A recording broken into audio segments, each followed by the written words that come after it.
Hello, and welcome to another edition of Comics and Pop. I'm one of your hosts, Jonathan Rosen, along with Troy Cannon and Carlos Idarraga. And today we're going to discuss the Peacemaker finale. And before I turn it over to you guys, I'll just give a brief thought, then I'll give my full thing later. I love the series. I totally love this series. I think it's probably my favorite DC series that I've ever seen. It ranks up there with all the hero series. I thought this was so much fun overall. I'll discuss my feelings on the finale after I take it over to you guys. But overall, this was, to me, a great series. And we just saw that it got renewed already for season 2.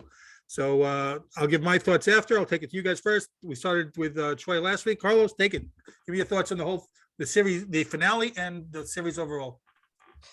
So I had mixed feelings about this. Like the series overall, I've enjoyed. I thought it was good. My only beef with it has been the way they portrayed Vigilante. That's been my beef with it because of, they kind of made him out to be like a bumbling fool, and he's supposed to be like a Punisher type dude. So that was like my only beef with it.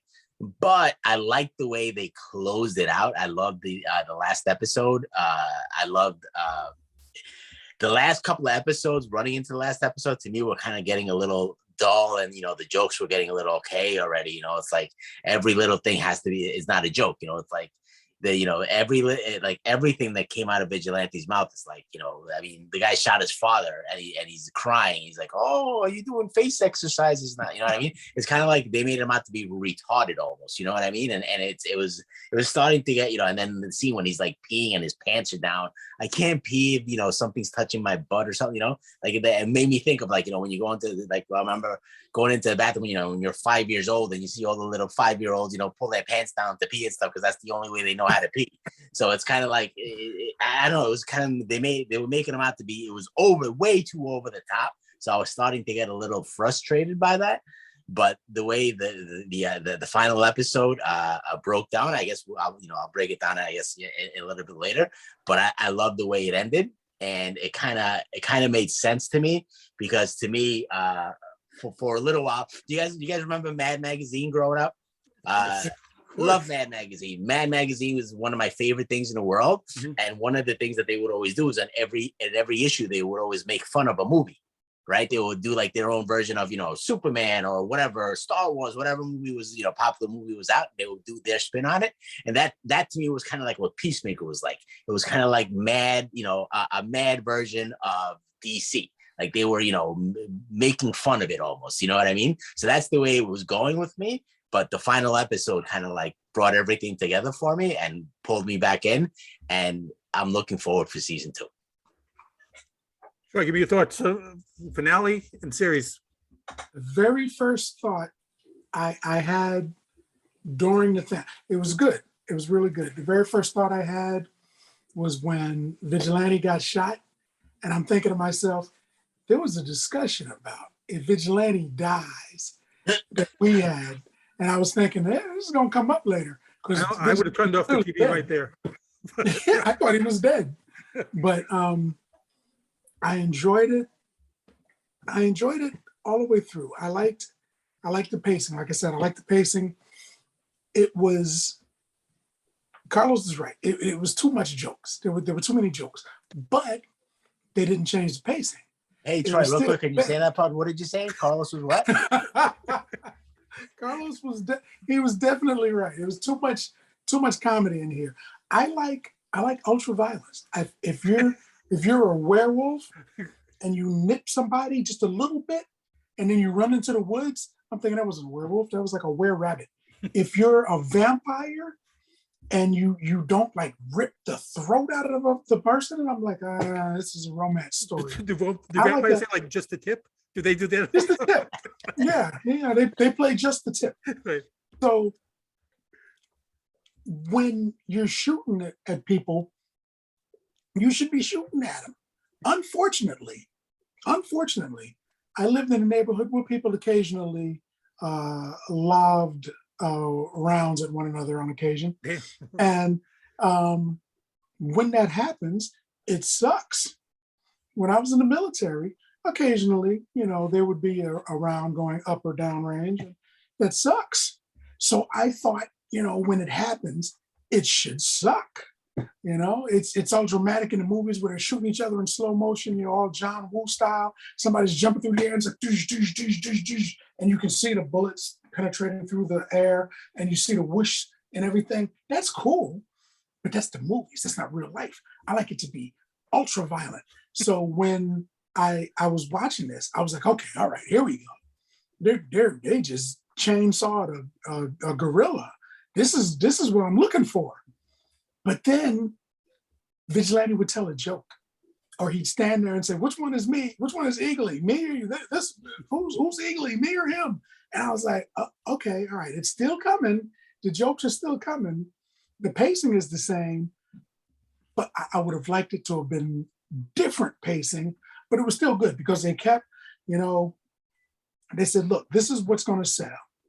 We got to go bang, bang, bang, bang, bang with the violence, with the comedy, with hardcore, reaching for stuff and her skin tight jeans. Nobody wears jeans to go fight that are so tight that you can count the change in that pocket. Nobody does that. But, it was cool. It was like bang, bang, bang. Hey, don't forget to talk about the one girl being gay and her wife who was almost not in the show at all, but we're going to talk about her every 27 seconds. And I was like, okay, all right. The pacing is like, it's bang, bang, bang. It's not stopping. But if I could have reached into that pot of ingredients and pulled out a little bit of that comedy, I think it would have been even better. Now, I don't direct multi-million or multi-billion dollar shows, but we do have a show here that has a pretty sizable following. So if Disney or DC is listening, they should listen to us. But I enjoyed it. I especially liked the ending. That was surprising. I wasn't expecting that.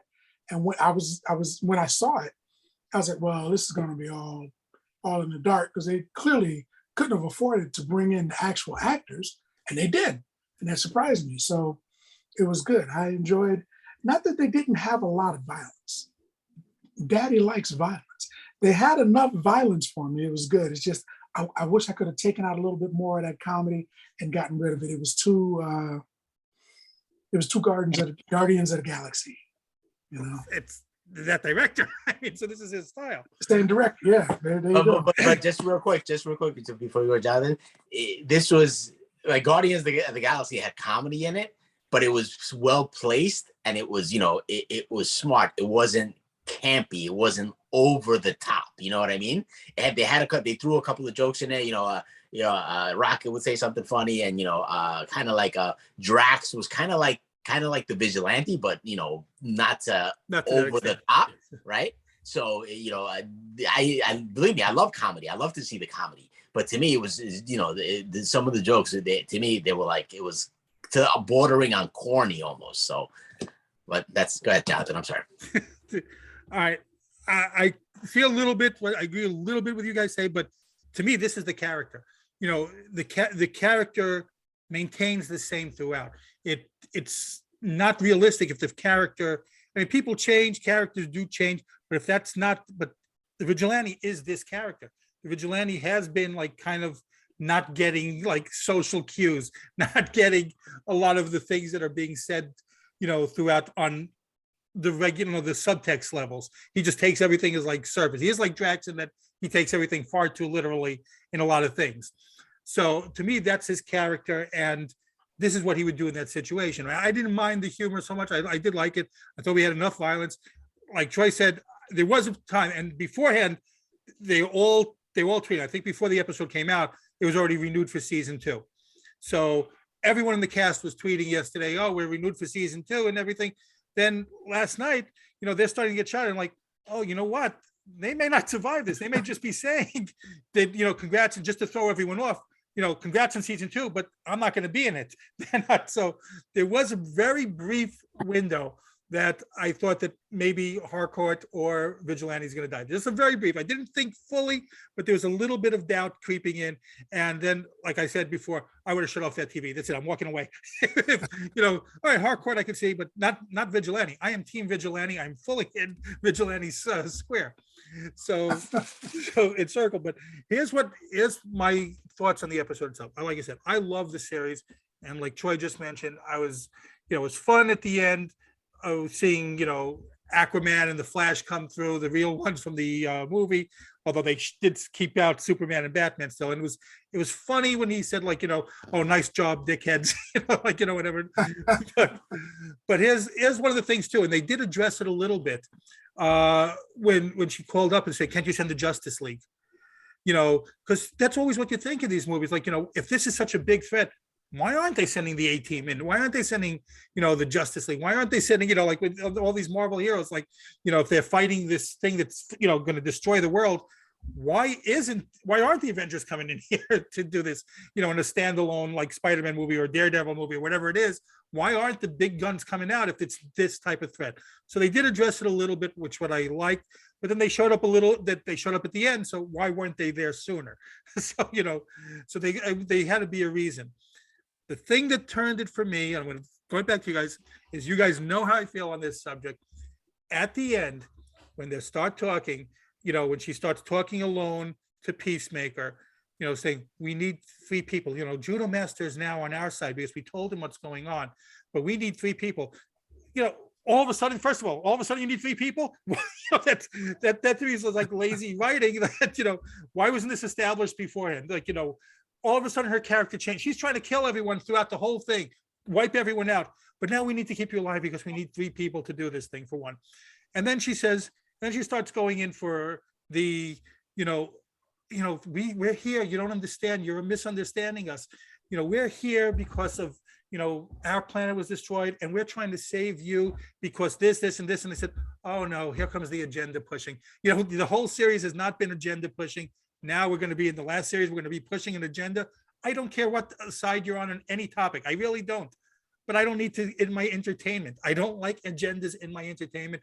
And so then it started going there. And for that second that I thought Peacemaker was going to help join them at the end, I was like, oh no, you don't do this down this last series. But then I was all happy that he turned it down and, like, activated the what you call it, the torpedo, the human torpedo thing, and to kill the creature anyway. So I was all happy with that he turned that agenda. They still talked about it a little bit, but I was getting ready to really hate the whole series because of this one little thing in there too. And at the end too, they're keeping Goth alive at the end. This creature just trying to kill them all. Just trying to kill them all, to wipe out humanity. And he's still keeping it alive. What's to prevent, all of a sudden that when he's sleeping one night, to go climbing through his mouth and take over his body.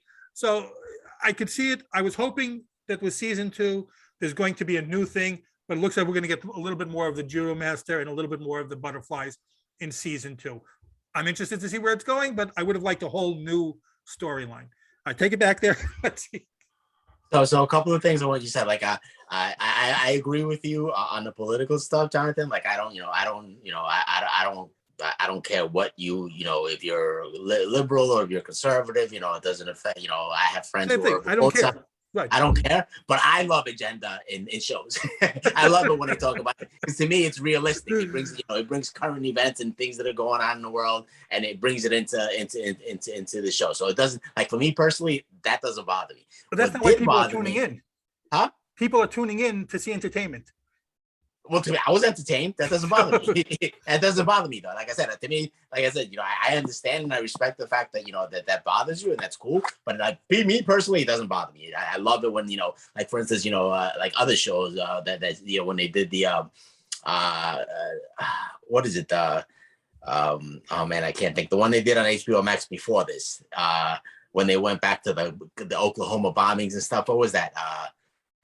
What was that? The superhero show they just did on HBO Max too. It just came out. It was from that big series where you have Mr. Manhattan. What's that called? I can't think. What's that called? Not Mystery Men. What do they call it? The Watchmen. The Watchmen. Yeah. Did you guys see the Watchmen series they just did? Well, they did a series, a Watchmen series, and they did, like, I guess it was before that or afterwards, and they had like a whole a series on it. And all I know is the kid from Bad News Bears was in it. That's what I knew. they talked about the Oklahoma, like Oklahoma bombings, or like when you bring in the X-Men, and you bring the X-Men are basically written because of kind of like Magneto was a Jewish, and you bring in the Holocaust and all that stuff. I love all that stuff. I love it. I love when all that stuff gets brought in to the comic book stuff, because it makes it real. To me, it makes it real, and I love that. So I enjoy it. I personally like that. But what I do agree with you, Jonathan, is on the fact that it didn't make sense to me that she was like, okay, I want to save the world now, because then the cop who was trying to stop her, then was he bad? Right? Remember, because the one who brought them all together to stop them, right? He was going to stop them because, right? She's trying to, right? She's exactly. Goth is trying to take over the world, basically. So he's trying to stop her from doing that. But she had just killed Mern, the good one. That's what I'm saying. He was good. That's what I'm saying. Right. Now all of a sudden she's right. Exactly. Keep her alive. So was he the bad one? Basically, was he the bad one? That's exactly it. That's exactly what I was. Right. So I totally agree with you on that. I 100% agree with you on that, because it kind of left everything a little foggy. Okay, so who was the good one? Who was the bad one? And if she's trying to save the world, she just called all these people in, and they came in and freaking slaughtered all those humans, basically, and took over their bodies, because once they take over their bodies, they kill them. Yep. Right. So, so they did this for a bigger cause, we're trying to help you guys to save the world. That's why we're doing this. So that was kind of a little bit iffy. So that didn't, it kind of didn't make sense to me. So that part, I was like, but like I said, to me, like the whole, I like it when they take comic book shows and they bring current events and things that are happening, whether you agree with it or not. I like it when they bring it into it, because it makes it makes it more real to me. But that's just me. Here's my issue with that. I'll take it to Troy in a second there too. Here's my issue with that too. It's presented as a one-side thing usually when this is done, and things. This side's right, that side's wrong. We've discussed this before. There are so many grays. Okay. We cannot just say like this, if you believe this, you're wrong. And that's what these type of shows do. Like, this, my opinion I'm giving here on this show is the right way to think. This is what you need to do. I don't like that. I want to be entertained, for that. I want to get, escape. I got to deal with that in the outside world. I don't need that in my entertainment. So that's what annoys me when they do this. And I said, I don't care what side it on. I don't care if I agree with what they're saying on the show or not.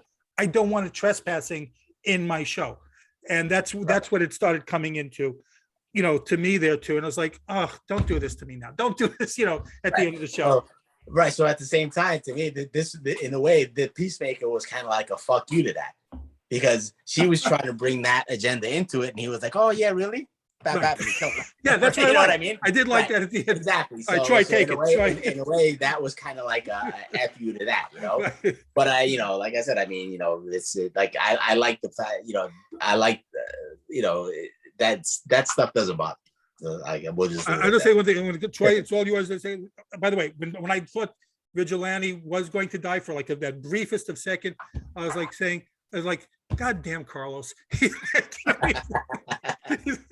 I was like this. I was like, is he dead? Is he dead? Troy, take it. Your turn. Let's go. The thing about killing all of those people, a quarter of the townspeople or whatever they did, everybody in jail and everybody that was working there and everything. As soon as that happened, my thought went to Star Trek with Spock dying and Kirk's grabbing him and he's like, no, don't die. And he's like, he went in there and he pulled the thing out and he's in there with all the radiation and it killed him. The last thing he said to him, well, you are and you will always be my friend. But before that, he said, the many outweigh the few. So my dying to save everybody else, it's one dude, but I'm going to save the 500 people on the ship, so it's worth it. So that's what I'm thinking. Good, as long as it's someone else that's doing the dying. It's going to be me. Well, I tell you what, in the Marine Corps, we had a thing. In the Marine Corps, we used to say this. This was our saying. The Army says that they will die for their country. In the Marine Corps, we say we're going to help our enemies die for their country, which made more sense to me. Yes. But so I think that they were thinking, you know what, we're going to, if they were in fact benevolent, because I'm not really convinced of that yet. You're not benevolent. But if they were probably thinking, you know what, we're going to kill 60 people but we're going to save 8 billion because we're going to take over this planet. And we're going to, if you think of all of the great villains, think that they're right. Killmonger thought he was right. Mm-hmm. Thanos thought he was right. Dr. Doom isn't really evil. He just thinks he can rule the world better than anybody else. And he's going to kill for peace, man. So that's just like, Peacemaker really is a villain if you think about it. He's killing for peace.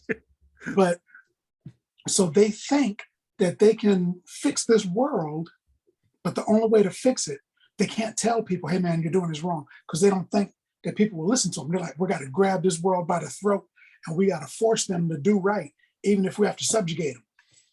That is evil. They just don't see themselves as evil, but still at the same time, I'm not 100% sure that they were benevolent, because through the whole movie, she was like, killing people. And then all of a sudden she said, no, I need you to pull that lever. I'm going to save you just to pull the lever. I'd have shot her in the face too, man. I don't trust that, Yeah. And even if I'd pulled the lever and they'd sent the cow, she'd probably looked at me and be like, get him. And the 3 of them would have jumped in my face or something like that. I don't trust that. I'd have shot her in the face too. He did the right thing.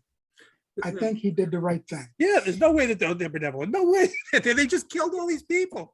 The whole series, they're killing everyone. If you have good thoughts, they wouldn't have killed Myrn either.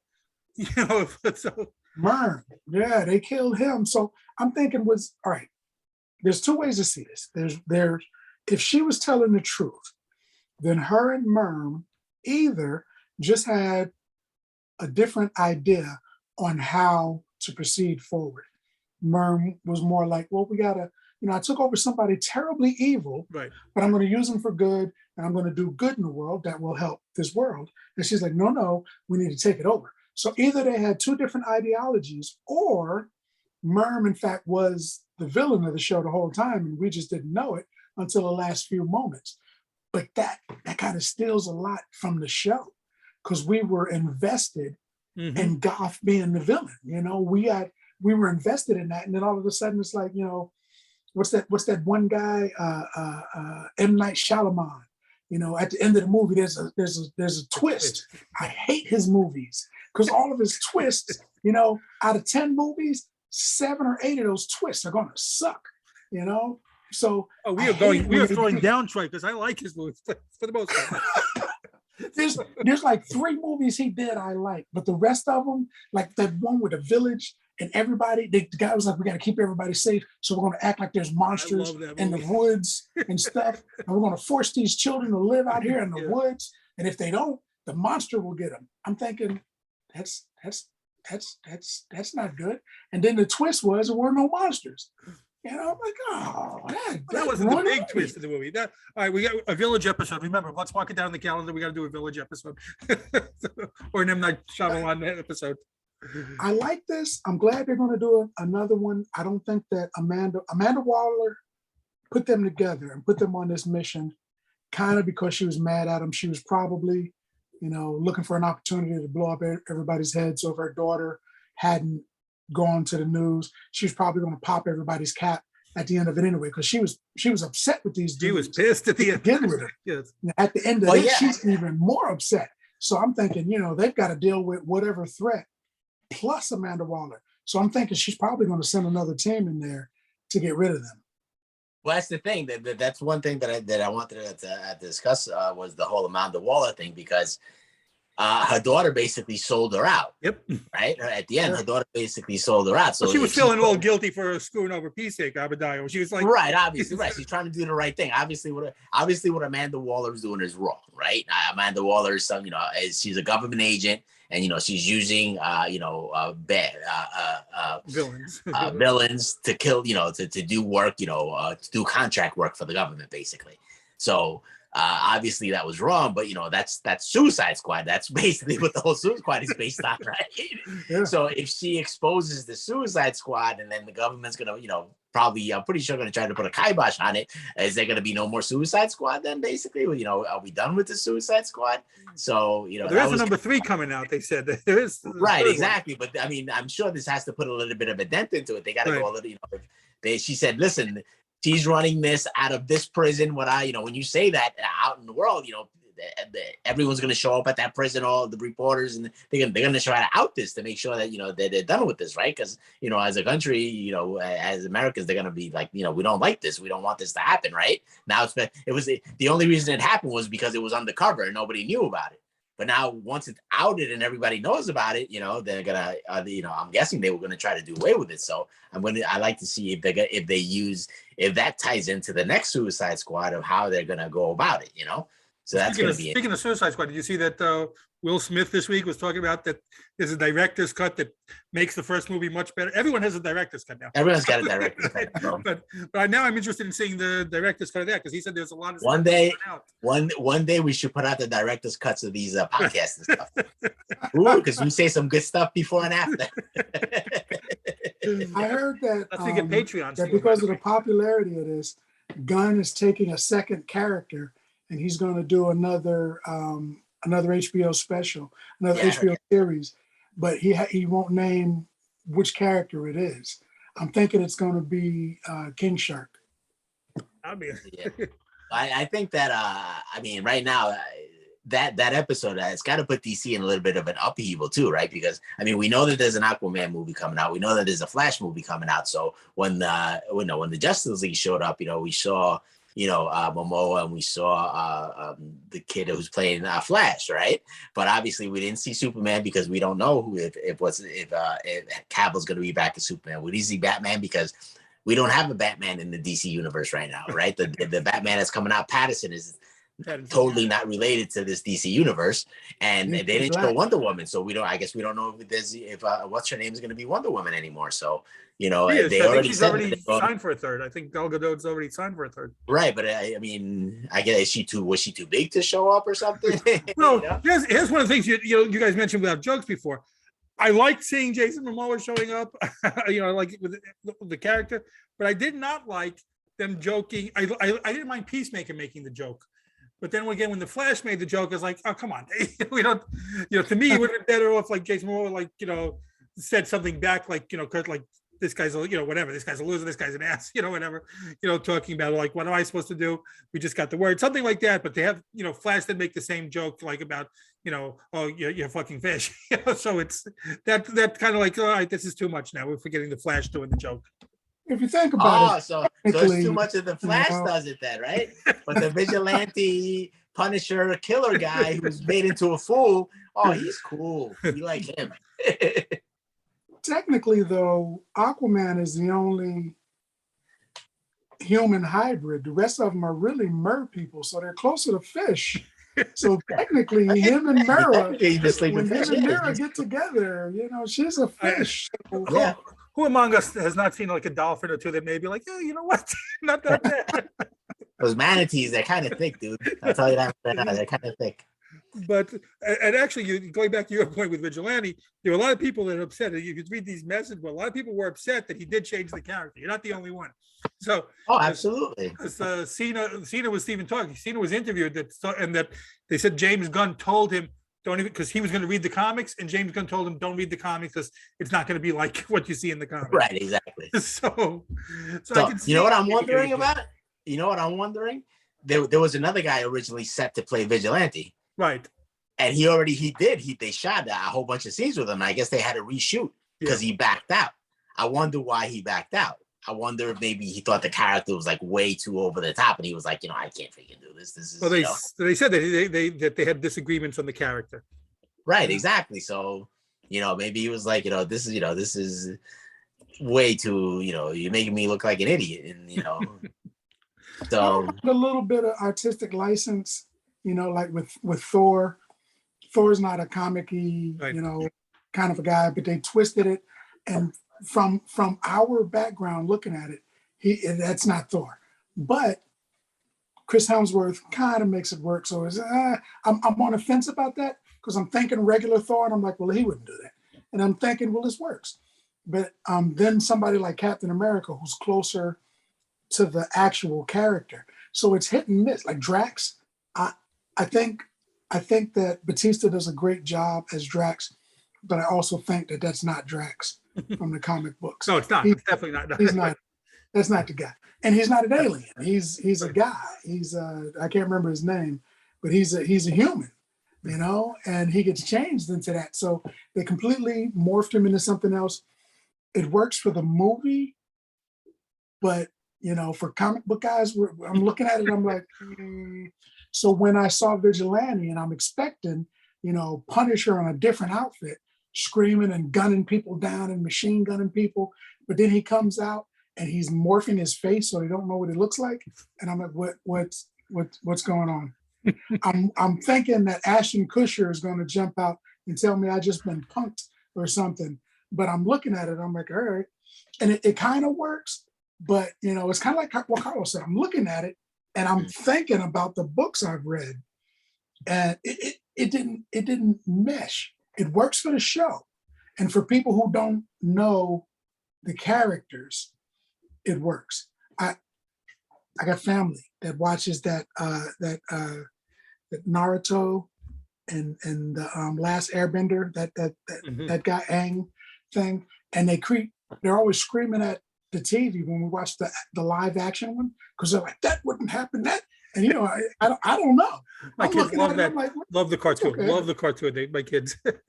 it's to me, it's entertaining, but they're like, no, it's different from manga, and it's different. And I'm like, it looks okay. I'm thinking that's probably how people look at the movies with comic books. If they don't know it's wrong, they're probably like, yeah, it's okay. But I'm like, no, that's supposed to be Rogue, or that's not right. Wolverine did that. It's different. And in my mind, I'm screaming at the TV. So I mean, I totally agree with you with being a comic book guy and having read Vigilante.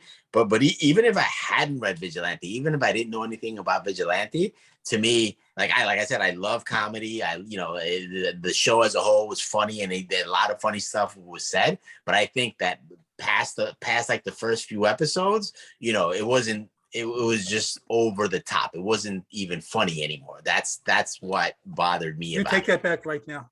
It wasn't. I'm sorry, but when the guy shot his father and he's crying and he's like, "Oh, why are you doing faces exercises now?" I didn't think that was funny. There was nothing funny about that to me. It was like, why? It was to me. It made Vigilante look stupid. They made him look stupid. And to me, the final episode made me understood why we have a Vigilante character and why they went the funny route. I just wish they hadn't go over the top. And there's a scene at the end, right, when everything like the last minute of the show, whatever, and you see Peacemaker and Vigilante, and they take like this shell and they throw it into a car, and the car blows up. Right, where everybody's grieving and stuff, and they're like, oh, they're happy and laughing, whatever, right? So, it kind of like, plays on a Peacemaker episode, because the Peacemaker, in a way, even though he's a killer and he's a villain, he's still a kid at heart, because he never had a childhood.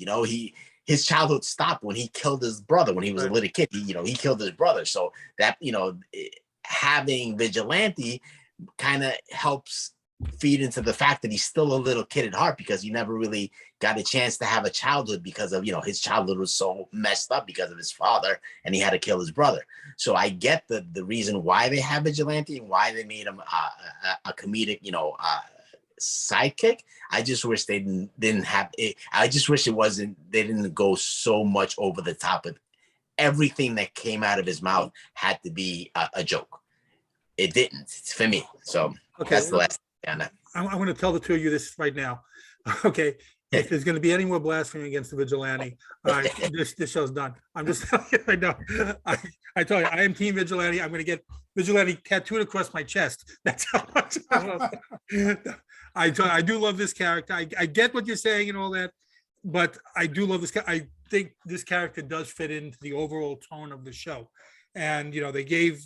Otherwise, we would have forgotten about Vigilante. He is the Punisher, but he's not that level of fandom. He does not have that level of fandom that the Punisher, gained. So it is like kind of a forgotten character. So that's why I think he was able to have some creative license to bring him in. And as far as going back to Thor, it was Chris Hemsworth, the one that I read that pushed for the change. Right. He did not like the first two movies, and he wanted, he was too serious and too dark. Why can't I be like the other Marvel movies? So that's why they changed the whole tone. You're getting a lot of the humor injected into it. Right, and like I said, I agree with you. I love humor, and I love the humor being injected to it, as long as it doesn't get to the point of it being retarded and making the person look retarded. And that's where I think they took Vigilante, and that's why it stopped me. And I'm not saying retarded as like, in a bad way. Just we're gonna get some comments about from the PC. Right, exactly. Yeah. I'm not saying that it was just the stuff that he's saying. It just, to me, it was over the top, not funny. It's like, when you're hanging out with people and everybody's telling jokes, and then everyone says, then carry it on and carry it, and then there's always that person who takes it to the next level and the next level and the next level. You're like, all right, okay, calm down. We don't need to take it to that level. It's talk about lack of self-awareness with your comments now, but exactly. It's like, you guys have me. You don't need another vigilante. You know what I mean? I'm the vigilante of this show. But if I ever act like vigilante, shoot me in the head. So. But yeah. So what do we want to see with season 2? What do we want to see? What do we expect to see? And what do we want to see?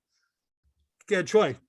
I would my prediction and what I would hope happens is revenge from Amanda Waller, because she's got to be upset. They stuck her twice now, and she's got to be really upset with Peacemaker, because she's going to figure that he's the catalyst that changed her daughter. She was grooming her daughter to be an agent, and now her daughter turned on her.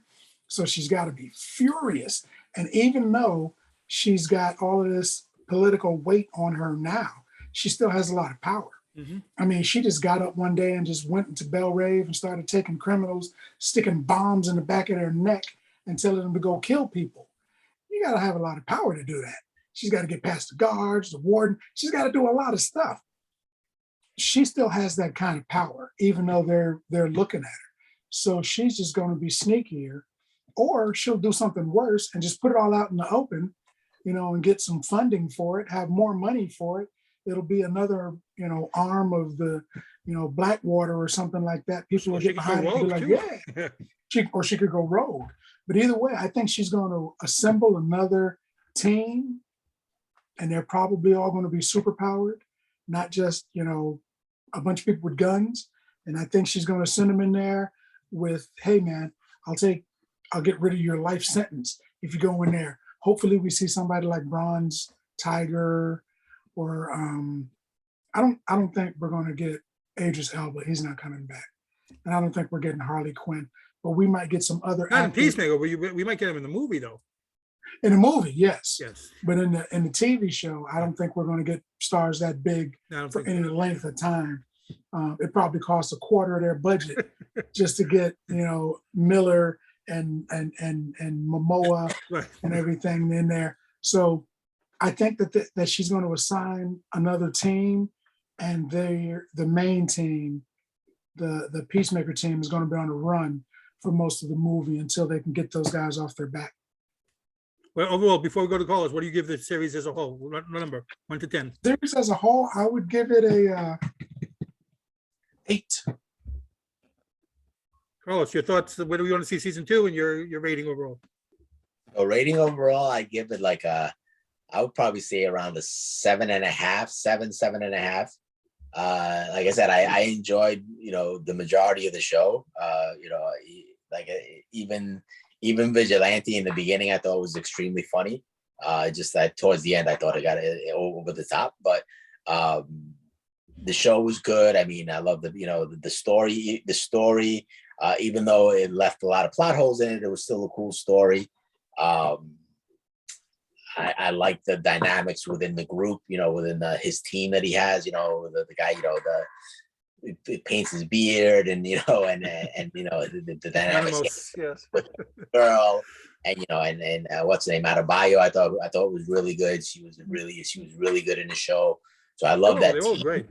Yeah. It was the whole everything. Like I said, it was definitely hands down the best DC TV show that I've ever seen.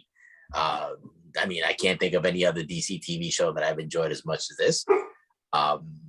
But as far as what I want to see for the second season, I don't know. Like I said, I mean, now that Adebayo pretty much outed her mom, so Right. Are they going to be on the run from them, or, what are they going to do now? Are they still working for the government? I mean, so are they going to be sent on another mission, or, like you said, is Amanda Waller going to send maybe some suicide people, some people to try to get them to kill them, to shut them down. I mean, so they could go a lot of ways with it. So, as long as they keep, Gunn on board, and he's obviously found a good formula as far as being able to combine, action and comedy. So, I think it's I'm looking forward to it. I'm definitely looking forward to season 2, whichever route they take it.